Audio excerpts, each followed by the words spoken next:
Sunday ng tanghali ngayon. Anong petsa? 6-7. June June 7. June 7, 2021. Okay. 2021. Dito kami sa IKEA building.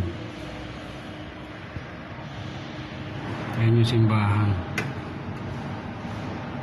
Yung kabilang building.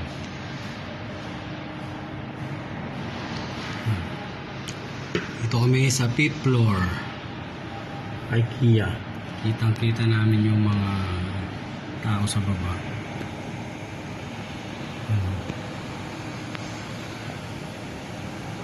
Hindi pa tapos tong IKEA, pero nandito na kami. Operate nito mga July. September or November.